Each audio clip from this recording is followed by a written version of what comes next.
누가복음 10장 말씀입니다. 누가복음 10장 25절부터 28절까지의 말씀, 별로 길지 않으니까 우리 한 목소리로 한번 읽어보겠습니다. 누가복음 10장 25절부터 28절까지의 말씀을 우리 한 목소리로 읽어보도록 하겠습니다. 우리가 다 같이 함께 읽겠습니다. 어떤 율법 교사가 일어나 예수를 시험하여 이르되 선생님, 내가 무엇을 하여야 영생을 얻으리이까? 예수께서 이르시되 율법에 무엇이라 기록되었으며 내가 어떻게 읽느냐?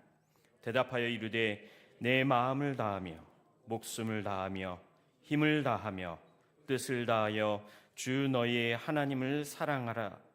또한 내 이웃을 내 자신같이 사랑하라 하였나이다. 예수께서 이르시되 내 대답이 옳도다. 이를 행하라. 그러면 살리라 하시니. 아멘. 할렐루야. 어제 또 말씀의 귀한 은혜를 받으셨고 오늘 또 예배를 통해서 또 귀한 하나님의 음성 듣는 시간이 되기를 소망합니다. 오늘 말씀의 내용이 이렇습니다. 어떤 율법 교사가 주님을 찾아와 이렇게 묻습니다. 선생님, 무엇을 하면 영생을 얻을 수 있습니까? 영생은 우리 신앙의 가장 큰 핵심이라고 말할 수 있을 것 같습니다. 신앙에 있어서 가장 중요한 부분을 차지하는 것이 바로 우리 영혼의 구원의 문제이며 영원한 생명이 아닐까 생각해 봅니다. 그래서 오늘 말씀을 다시 풀어서 설명해 드리자면 율법교사의 질문은 이렇습니다. 예수님, 신앙의 핵심이 무엇입니까? 라고 질문하고 있는 것이지요. 바로 신앙의 핵심은 영생이며 구원인데 율법교사의 오늘 이 질문은 도대체 주님, 그 구원이라는 것이 무엇입니까?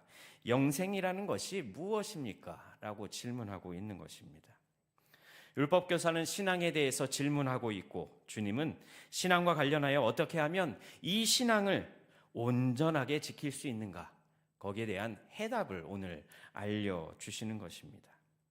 오늘 우리에게 주시는 말씀을 통해서 우리도 우리의 신앙을 어떻게 지켜나갈 수 있을지 말씀을 통해서 살펴보고 은혜 받으시는 귀한 시간이 되기를 소망합니다. 예화를 하나 들고 시작해 보겠습니다. 어느 날 공자에게 제자가 다가와 이렇게 물었습니다. 나라가 제대로 세워지려면 무엇이 필요할까요? 라고 물었더니 공자가 다음 세 가지를 꼭 명심해야 한다라고 이야기하며 세 가지를 제시해 주었습니다. 첫 번째는 충분한 병력, 소위 지금 말로 하자면 막강한 군사력이라고 말하고 있는데 공자는 그것을 족병이다라고 이야기를 했습니다. 족할 족자에 병사 병자를 쓴다고 합니다. 그래서 병력이 충분히 있으면 그 나라가 제대로 세워질 것이다 라고 첫 번째 이야기를 했고, 두 번째는 족식이라고 이야기했습니다. 바로 백성들이 충분하게 먹을 수 있는 양식이 있다면 나라가 충분히 세워질 수 있다. 그리고 마지막 세 번째는 민신이라고 이야기했습니다. 백성 민자에 믿을 신자를 써서 백성에게 믿음이 필요하다. 그리고 나라가 이 백성에게 믿음을 줄 수 있다면, 백성들이 나라를 신뢰할 수 있다면 그 나라는 굳건히 설 수 있다라는 이야기를 해 주었다고 합니다. 그러자 연이어 제자가 하는 말이 이렇게 묻습니다. 스승님, 그러면 혹시 이 세 가지 중에 하나를 포기하라고 한다면 무엇을 포기해야 할까요? 그랬더니 공자가 먼저 포기해야 할 것은 족병이다라고 이야기합니다. 군사력이 없어도 나라는 세워질 수 있기 때문에 군사력을 먼저 강화하려고 하지 않는 것이 좋다라고 이야기를 했던 것이지요. 그랬더니 다시 제자가 이렇게 묻습니다. 그렇다면 하나를 더 포기하라고 한다면 어떤 것을 포기해야 할까요? 그랬더니 공자가 하는 말이 족식을 포기해야지. 이 말의 의미가 무엇일까요? 먹을 것이 없어도 나라는 세워질 수 있다는 것을 의미하지요. 그러면서 공자가 마지막에 덧붙여서 이렇게 이야기했다고 합니다. 모든 사람이 다 죽게 되어 있지 않느냐? 그런데 백성이 나라에 대한 믿음이 없다면 그 나라는 세워질 수 없다는 것을 기억해라 라고 공자가 제자를 향해 이야기하였다고 합니다. 이처럼 나라를 세우는데 가장 중요한 덕목은 바로 믿음이라는 겁니다. 백성이 나라에 대한 믿음이 없다면, 나라를 신뢰하지 않는다면 그 나라는 어떤 어려움이 있어도 견딜 수 없고 적이 공격해와도 쉽게 무너질 수밖에 없는 것이겠지요. 얼마 전에 22대 국회의원 선거가 있었습니다. 여러분이 보시는 바른 국회의원의 기준은 무엇입니까? 여러분이 믿고 신뢰하는 그분이 혹시 당선되셨나요? 혈연과 지연, 학연을 먼저 생각하기보다는 내가 얼마나 그 사람을 신뢰할 수 있는가, 믿을 만한 사람인가 살펴보시고 투표하시지 않으셨나요? 다 그렇게 투표하셨죠? 네. 이렇게 한 나라를, 그리고 그 나라를 다스리는 위정자를 뽑을 때도 중요한 것이 신뢰라는 것이지요. 믿음이라는 것입니다. 그 사실을 우리는 너무나 잘 알고 있지요. 그러면 이 사실을 우리 성도들의 삶, 그리스도인의 삶에 한번 적용해 보도록 하겠습니다. 그리스도인의 신앙생활에 있어서 가장 중요한 것이 바로 무엇일까요? 믿음이라는 것입니다.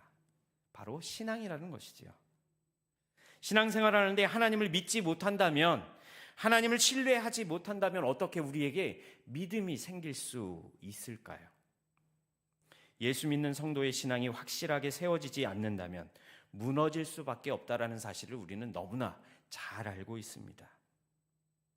우리에게 위정자들과 국가에 대한 신뢰가 없다면 나라가 바로 설 수 없는 것처럼, 우리 그리스도인들에게는 하나님을 믿는 믿음이 없다면 우리 신앙이 굳건하게 설 수 없다는 것을 꼭 잊지 마시기 바랍니다.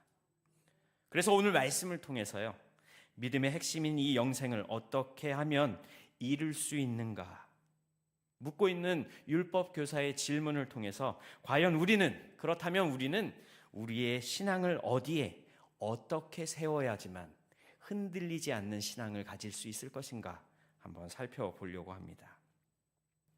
신앙에 있어서 가장 중요한 두 기둥을 오늘 본문은 이야기해 줍니다. 오늘 본문에 의하면 그 두 기둥은 바로 하나님 사랑과 이웃 사랑입니다. 이것이 신앙의 두 기둥이라고 말씀해 주십니다. 마태복음 22장에서도 이 두 가지를 강조하고 있지요. 우리 다 같이 마태복음 22장 37절부터 40절 말씀을 같이 한 목소리로 읽어보겠습니다. 예수께서 이르시되 내 마음을 다하고 목숨을 다하고 뜻을 다하여 주 너의 하나님을 사랑하라 하셨으니 이것이 크고 첫째 되는 계명이요 둘째도 그와 같으니 내 이웃을 내 자신같이 사랑하라 하셨으니 이 두 계명이 온 율법과 선지자의 강령이니라. 아멘.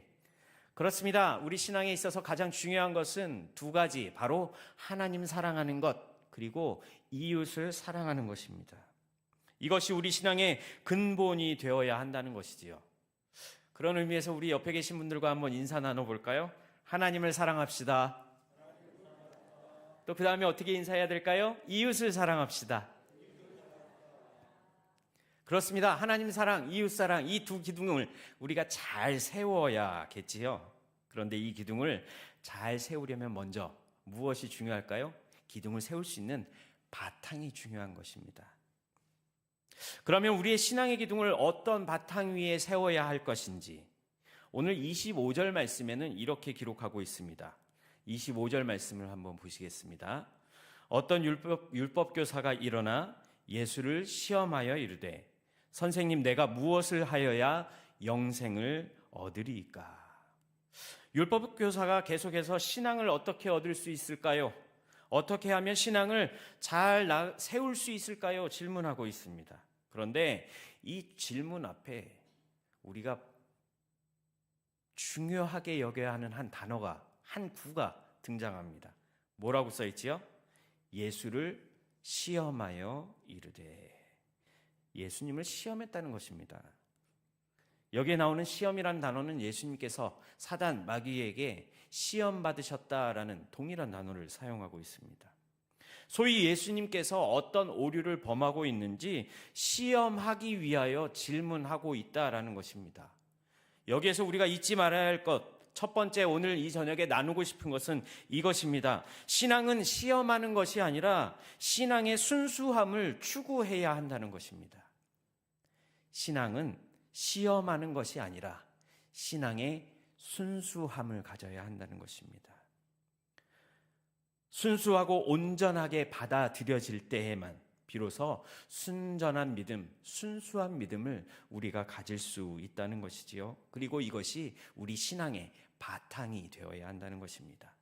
두 기둥은 뭐라고 말씀드렸죠? 하나님 사랑과 이웃 사랑. 이 하나님 사랑과 이웃 사랑을 든든하게 세워줄 수 있는 바탕이 뭐라고요? 시험하는 것이 아니라 깨끗한 신앙, 깨끗한 믿음, 순수한 믿음을 우리가 가지고 있어야 한다는 것입니다.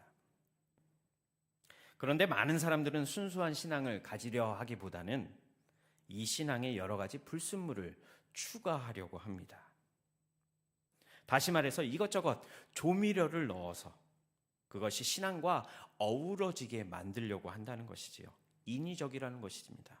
그래서 자꾸 시험하게 되지요. 야, 기도하면 병이 낫니? 야, 기도하면 사업 잘 되니? 기도하면 네 자식이 잘 된다니? 자꾸 시험하는 겁니다. 그런데 오늘 주님께서는 이 문제에 대해 어떠한 답변을 하시는가 하면, 야, 다른 거 생각하지 말고 성경에 있는 대로 해. 말씀 그대로 해. 라고 말씀해 주십니다. 성경에 있는 대로 하라는 말씀은 무엇을 의미합니까? 살아계신 하나님께서 주신 말씀에 대한 순수함, 그 말씀이 성취될 것이라는 순수한 믿음을 우리가 가지기를 원하신다는 것입니다. 염려하지 말고 기도하라고 명령하셨으니까 염려하지 않고 기도해야 하는 것이지요. 먼저 그의 나라와 의의를 구하라, 그리하면 이 모든 것을 너희에게 주시겠다고 약속하셨기 때문에 우리가 기도할 때 하나님의 나라와 하나님의 의의를 먼저 구하는 것, 이것이 우리의 믿음, 또 하나님의 말씀을 신뢰하는 우리의 신앙이 아닙니까? 성경대로 있는 대로 하는 것, 정말 우리의 믿음이 겨자씨만한 믿음만이라도 가지고 있다면 이 산들로 들리어 저쪽으로 가라, 저 산들로 들리어 이쪽으로 오라는 산을 옮길 수 있을 만한 그런 역사를 우리가 얻을 수 있게 된다는 사실을 꼭 기억하시기 바랍니다. 그런데 한번 생각해 보십시오. 믿음으로 기도했지만 잘 되신 적이 있으신가요? 잘 진행되시던가요? 우리의 뜻대로 되지 않지요. 우리의 계획대로 되지 않습니다. 하지만 그 가운데에서도 우리의 생각이나 우리의 경험이나 우리의 지혜를 추가하는 것이 아니라 하나님의 말씀만 온전히 바라보며 그 말씀대로 하나님이 이루어 가실 것이라는 믿음만 가지고 우리가 기도하면 하나님이 이루어주신다는 거예요. 하나님이 열어주신다는 거예요. 하나님이 응답해 주신다는 거예요. 우리도 신앙의 불순물을 첨가하지 않고 신앙의 다른 요소들을 추가하지 않고 오직 하나님의 말씀만, 그 말씀 그 자체만 가지고 순수하게 믿고 또 순수한 신앙을 회복하실 수 있는 오늘 이 밤이 되기를 소망합니다. 어떤 분들은 이렇게 이야기하시는 분들을 들었습니다. 야, 누구 때문에 신앙생활 못하겠다. 여러분, 왜 그 사람 때문에 신앙생활을 못하게 될까요? 그 사람이 있으면 신앙생활이 안 될까요? 우리의 신앙이 순수함을 잃어버리고 하나님을 바라보지 않고 사람을 보기 때문에 그런 마음이 생기는 겁니다. 온전히 하나님만을 바라보는 것. 다른 그 어떤 문제와 어려움들이 우리 앞에 놓이고 내 눈을 가린다고 할지라도 그 문제의 뒤에 계시는 하나님을 바라볼 수 있는 것, 이것이 우리의 순수한 신앙이 되어야 되고 우리의 영적인 시각이 되어야 한다는 것입니다. 저는 오늘 이 밤에 여러분들의 영적인 시각이 열려지는 역사가 있기를 소망합니다. 문제 뒤에 계시는 하나님만 바라보며 순수한 신앙을, 그 신앙의 길을 걸어가실 수 있는 저와 여러분이 되기를 주님의 이름으로 축복합니다. 온전히 하나님만 바라보는 것, 이것이 신앙의 순수성이라고 말하는 것입니다. 어린 아이와 같은 순수함. 아빠나 엄마가 거짓말을 해도 아이는 믿지요. 마찬가지입니다. 하나님이 우리에게 주신 말씀 그대로 하나님이 이루어 가실 것이라는 믿음, 어린아이와 같은 순수한 믿음이 우리에게 필요하다는 것이지요.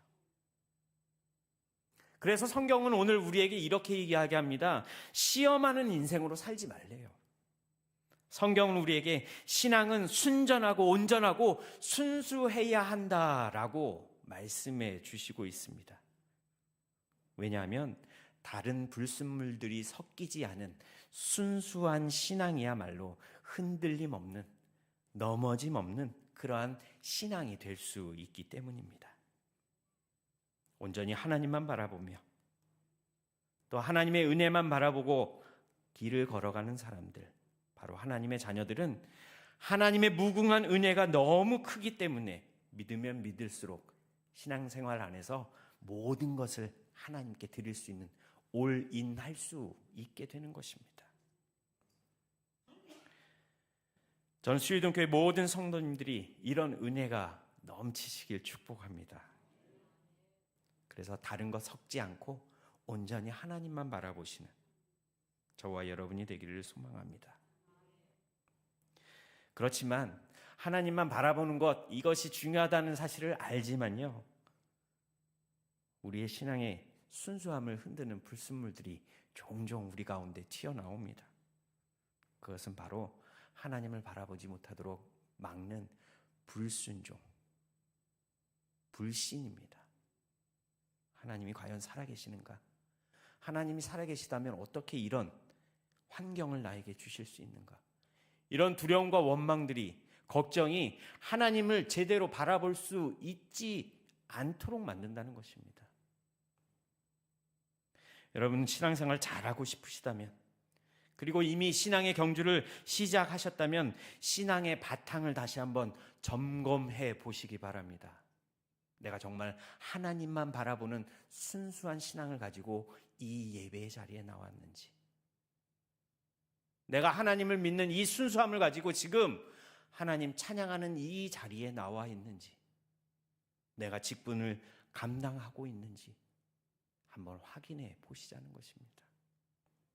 그리고 그저 주님만 바라보시고 주님만 섬길 수 있는 저와 여러분이 되기를 소망합니다. 그러면 우리의 인생을 하나님께서는 책임져 주실 것입니다. 계속해서 26절 말씀을 보시면 주님께서 말씀하시는 두 번째 신앙의 바탕을 알 수가 있습니다. 26절 말씀에 이렇게 기록되어 있지요. 예수께서 이르시되 율법에 무엇이라 기록되었으며 내가 어떻게 읽느냐. 신앙의 바탕이 무엇이냐 다시 말씀해 주시는데, 그것은 율법에, 하나님 말씀에 무엇이라 기록되어 있느냐라는 질문이었습니다. 다시 말해 어떤 말씀일까요? 말씀이 중요하다는 겁니다. 말씀 속에 하나님이 어떤 음성을 들려주시고 있느냐라는 것이고, 더욱더 중요한 것은 어떻게 읽고 있느냐, 네가 그 하나님의 말씀에 어떻게 반응하고 있느냐라고 질문하고 계시는 거죠. 이게 중요하다는 것입니다. 여러분이 가지고 계시는 성경이나 제 성경이나 똑같습니다. 그리고 성경에 기록된 말씀은 다 똑같이요. 문제는 말씀을 우리가 어떻게 읽고 어떻게 받아들이고 어떻게 반응하느냐라는 것입니다. 어떻게가 중요하다는 거죠. 어떤 사람은 신앙생활할 때 성경 말씀이 정말 자신의 삶을 바꾸는 하나님의 놀라운 기적의 말씀으로 믿고 있는 사람이 있는가 하면, 반대로 어떤 사람은 말씀을 가지고 어떻게 하면 저 기독교를, 저 교회를 무너뜨릴 수 있을까 찾는 사람들도 있다는 것입니다. 또한 성경의 수많은 말씀 중에 이해할 수 없는 말씀도 덜어 있고, 이해되는 것은 내가 정말 이 말씀대로 살아봐야지라고 생각하는 사람도 있다는 것이지요. 그리고 또한 이해가 되지 않는 말씀만 끈질기게 붙잡으면서 야, 뭐 이런 얘기도 있냐? 말도 안 되는 소리 하고 있네 라고 생각하는 사람들도 있다는 것입니다. 제가 어떤 말씀을 드리는지 이해가 되시나요? 어떻게 말씀을 받고 어떻게 말씀을 보고 있느냐라는 것입니다. 그래서 무엇이 문제인지를 오늘 주님께서는 28절에서 계속 이렇게 말씀하시지요. 예수께서 이르시되 내 대답이 옳도다. 이를 행하라. 그러면 살리라 하시니. 이 율법교사는 이미 정답을 알고 있었나요? 아니면 몰랐나요? 알고 있었습니다. 그래서 주님께서 너의 대답이 맞다 라고 이야기하시죠. 인정해 주시는 것입니다. 그런데 인정해 주신 다음에 어떤 말씀이 기록되어 있지요? 28절 말씀 다시 한번 보여주시겠습니까? 뭐라고요? 내 대답이 옳도다. 이를 행하라. 그래, 너 다 알고 있지. 네 말이 맞아. 너의 대답이 맞아. 그런데 알고만 있지 말고 뭐 하라고요? 행해야 한다라고 말씀해 주시는 겁니다. 그저 머리로만 알고 있는 사람이 아니라 하나님의 말씀을 읽은 그대로 순종해야 한다, 행해야 한다라고 말씀해 주시는 거죠. 많은 그리스도인들이 묻습니다. 왜 그렇지요? 어떻게 그렇게 되지요? 왜 그러는 거지요? 왜요? 왜요? 자꾸 질문합니다. 왜 내가 이런 문제가 생겼지요? 왜 우리 자식은 이렇게 어려울까요? 왜 우리 집안은 이런 어려움들이 계속해서 일어나고 왜 자꾸 질문한다는 것입니다. 그런데 주님께서는 무엇이 문제라고 말씀하십니까? 왜가 문제가 아니라 어떻게가 문제야 라고 말씀해 주시는 거죠. 말씀 들었을 때 어떻게 할래? 너는 어떻게 할래? 중요한 것은 여러분과 제가 하나님의 말씀을 어떻게 행할 것인가, 이게 더 중요하다는 것입니다. 무엇보다요, 왜라는 질문보다 어떻게라는 질문이 더 중요하다는 것이죠. 이제는 왜라는 질문을 내려놓으시고 어떻게라는 질문으로 바꾸어 보시기 바랍니다. 그러면 앞이 보이지 않는 답답함, 캄캄했던 길이, 해답이 없을 것 같았던 그런 문제가 우리의 삶 속에서 우리에게 희망의 빛으로 바뀌어지는 것을 여러분들은 목격하시게 되실 것입니다. 하루하루를 어떻게 살아가야 할 것인가? 하나님 나에게 주신 말씀을 내가 어떻게 실천할 것인가? 항상 왜라는 질문보다 어떻게라는 질문에 한번 집중해서 말씀을 한번 묵상해 보시기 바랍니다. 그러면 하나님께서 하나님의 나라와 하나님의 뜻을 이루기 위하여 너희는 이렇게 살아야 돼 라고 말씀을 통해 우리에게 알려주실 것입니다. 오늘 마지막으로 나누고 싶은 말씀은 이것입니다. 내 신앙의 바탕에 가장 중요한 것은, 신앙의 기준은 말씀이며, 말씀은 그냥 읽는 것이 아니라 어떻게 읽느냐가 중요하다는 것입니다. 왜를 따져 묻는다면 문제가 해결되지 않지요. 그러나 어떻게라고 물어보시면 문제가 해결되어질 줄 믿습니다. 하나님, 왜 이런 상황을 나에게 주셨나요? 하나님, 왜 이런 어려움을 나에게 주셨나요? 하나님, 왜 우리 가정은 이렇게 어렵나요? 왜가 아니라 하나님, 이런 상황 가운데서 내가 어떻게 하기를 원하십니까? 이런 어려움 가운데서 제가 어떻게 해야 할까요? 하나님, 우리 가정을 위해서 제가 어떻게 해야 할까요? 오늘 주님께서는 말씀을 읽는 것, 이해하는 것, 잘 알고 있는 것도 중요하지만 무엇보다도 하나님의 자녀들에게, 성도들에게 말씀이라는 것은 반드시 순종해야 한다는 하나님의 말씀이라는 사실을 저와 여러분에게 알려주시는 것입니다. 말씀에 순종하시기 바랍니다. 오늘 신앙의 두 기둥을 우리에게 알려주셨죠? 한쪽은 뭐라고요? 하나님을 사랑하는 것. 또 다른 한쪽은 이웃을 사랑하는 것입니다. 하나님 명령하셨으니 이 명령을 순종하시기 바랍니다. 제일 먼저 하나님을 사랑하시고 또 나에게 주신 그 사랑과 그 은혜를 기억하시며 여러분 주위에 있는 사람들을 하나님의 사랑으로 사랑해 주시기 바랍니다. 누구 먼저 사랑해야 될까요? 여러분들과 가장 가까이에 있는 여러분들의 가족을 먼저 사랑해야 할 것입니다. 하나님 사랑 우리가 받았잖아요. 그 사랑 느끼고 그 사랑에 감사한다면 우리가 사랑 못할 사람은 없습니다. 그렇지요? 아유, 저 사람 미워 죽겠네. 저 인간 하나님이 안 데려가시나? 제가 아는 어떤 권사님이 진짜 그렇게 기도하셨다가 그 다음날 가셨습니다. 남편분이 그렇게 돌아가셨어요. 주무시는 것처럼. 그러면서 감사의 눈물을 흘리셨어요, 권사님. 기도는 들어주셨는데 너무 빨리 들어주셨네요. 이렇게 말씀하시더라고요. 우리의 신앙에요, 순수함이 좀 있었으면 좋겠습니다. 깨끗함이 있었으면 좋겠습니다. 사람 앞에서의 신앙이 아니라 하나님 앞에서의 신앙. 내가 하나님 앞에서의 삶을 어떻게 살아가야 할까요? 말씀을 통해서 하나님의 뜻을 발견하시고 그 뜻대로 순종해 가시는 저와 여러분의 삶이 되기를 주님의 이름으로 축복합니다. 우리 시간 잠깐 기도하겠습니다. 말씀을 기억하며 한번 통성으로 기도하길 원합니다. 하나님 부흥의 기간을 통해서 우리에게 주신 은혜의 말씀을 우리가 기억하게 하시고 생명력 있는 그리스도인, 세상을 이기는 그리스도인, 능력 있는 그리스도인으로서 살아갈 수 있는 하나님의 자녀가 되게 하여 주옵소서.